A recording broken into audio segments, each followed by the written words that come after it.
Bismillahirrahmanirrahim. Assalamualaikum warahmatullahi wabarakatuh. Halo rekan-rekan semua, kembali lagi dengan channel Sanogi. Baik, di kesempatan yang baik ini kami kembali akan berikan update untuk informasi terkait dengan pengadaan seleksi P3K 2024 berkaitan dengan hasil dari penetapan kebutuhan ataupun formasi P3K yang tentunya bisa honorer eh, lamar di tahun 2024 ini.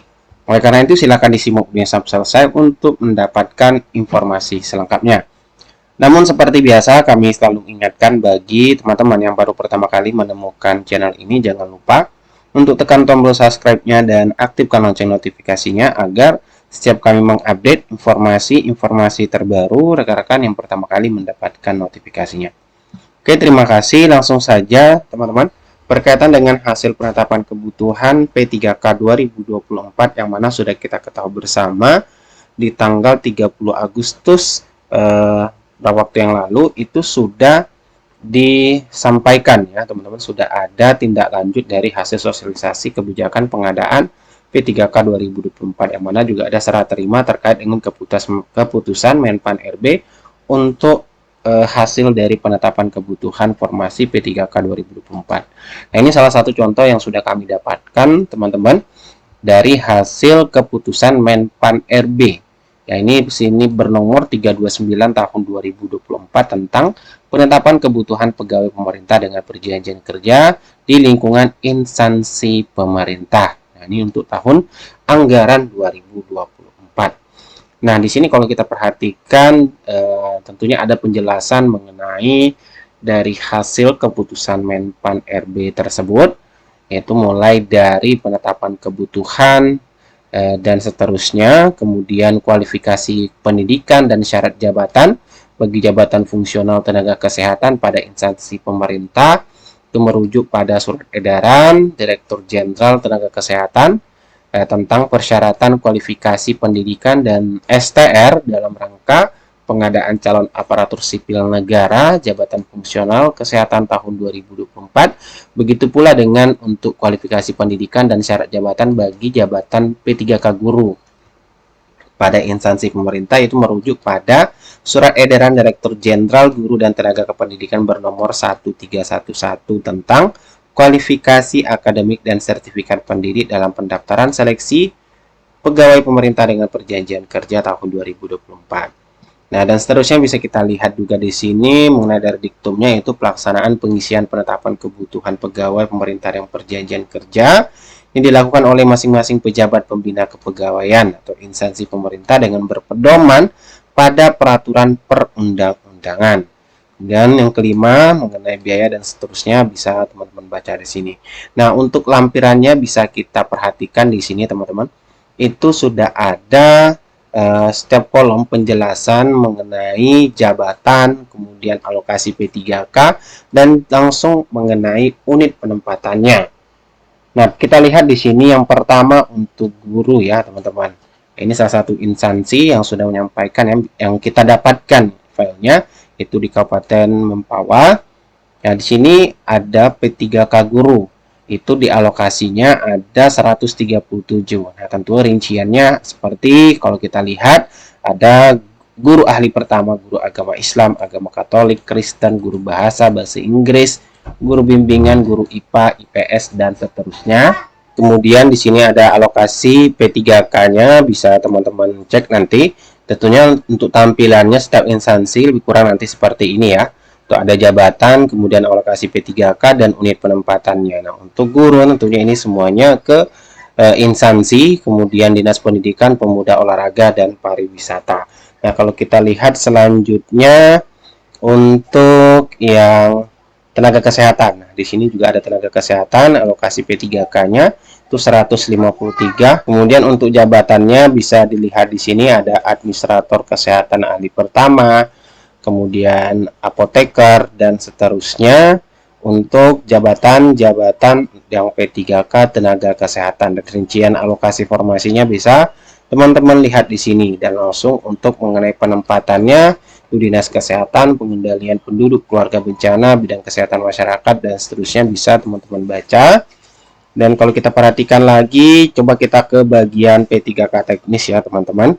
Nah, untuk alokasi P3K teknis, kita scroll ke bawah untuk yang P3K teknis. Nah, di sini kalau kita lihat untuk yang P3K teknis, di sini cukup banyak untuk alokasi P3K teknis mencapai 494. Mulai dari ada jabatan tenaga teknis analis hukum ahli pertama, itu kualifikasi pendidikan. Nah, kalau membedakan di sini untuk yang P3K teknis langsung ada kualifikasi pendidikannya teman-teman, yaitu S1 hukum. Kalau kita cek tadi yang, nah ya di sini untuk yang P3K teknis langsung ya untuk kualifikasi pendidikan, karena yang P3K kesehatan dan P3K guru tadi ada surat edaran tersendirinya terkait dengan kualifikasi pendidikannya, dan untuk teknis langsung tercantum di sini. Kalau kita perhatikan di sini untuk operator layanan operasional itu membuka kualifikasi pendidikan SLTA sederajat, sekolah menengah kejuruan, persamaan SLTA, paket C bahkan teman-teman, dan madrasah aliyah. Nah, ini untuk penempatannya seperti di Dinas Perhubungan dan Lingkungan Hidup, bidang kebersihan dan pertamanan. Nah, juga di sini ada operator layanan operasional ya. Ini tergantung nanti dari unit-unit penempatannya. Jadi, kabar baik untuk di tahun ini sesuai yang sudah disampaikan oleh Menpan RB ataupun dari Panselnas, bahwasanya untuk di tahun 2024 itu juga membuka kualifikasi pendidikan yang SLTA sederajat, teman-teman. Buktinya sudah ada di sini, kita lihat dari hasil keputusan Menpan RB-nya. Nah, di sini juga ada pemadam kebakaran pemula yang membuka juga SLTA, kemudian penata layanan operasional S1 semua jurusan, kemudian masih sama penata layanan operasional. Kalau tadi operator layanan, dan sedangkan untuk yang S1-nya itu sudah masuk ke tingkatan jabatan penata layanan, teman-teman. Untuk yang S1 atau D4. Nah, ini semua jurusan. Ya, jadi sini bisa dilamar ataupun nanti teman-teman yang jurusannya bisa dicek nanti ketika melalui pendaftaran untuk menyesuaikan dengan formasi yang akan dilamar tentunya. Ini penata layanan operasional yang banyak kalau kita lihat dibuka di sini ya, teman-teman. Nah, ini dia semuanya penata layanan operasional. Mulai dari tadi yang operator layanan operasional SMA sederajat sampai ke penata layanan operasionalnya, teman-teman. Untuk yang D4 S1 semua jurusan. Ini gambaran dari hasil Kemenpan untuk penetapan kebutuhan P3K 2024 yang tentunya nanti teman-teman bisa cek ya di instansinya sendiri ataupun instansinya masing-masing melalui website instansi resminya ataupun melalui di portal sscsn.bkn.go.id ya, di bagian di sini. Karena kalau kita cek di sini masih CPNS, teman-teman.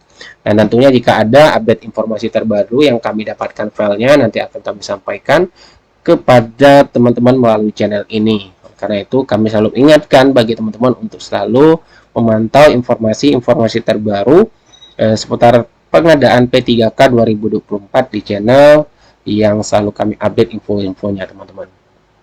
Nah, kemudian kalau kita lihat memang di dalam penjelasan Kemenpan RB mengenai nomenklatur dan kualifikasi jabatan yang sudah disampaikan beberapa waktu lalu memang ada ya, seperti penata layanan operasional, kemudian operator itu dibuka. Nah, ini terbukti teman-teman dari hasil penetapan kebutuhannya. Karena dari jabatan pelaksana yang dapat diisi P3K tahun 2024 itu ada operator ya yang diisi oleh S1, SLTA, bahkan untuk yang mungkin di daerah teman-teman nanti membuka yang pengelola umum operasional itu bisa dilamar oleh SD sederajat ataupun SLTP sederajat seperti itu. Karena ini satu baru instansi yang kami dapatkan dan di sini terbukti ada untuk yang SLTA-nya, teman-teman, untuk yang P3K.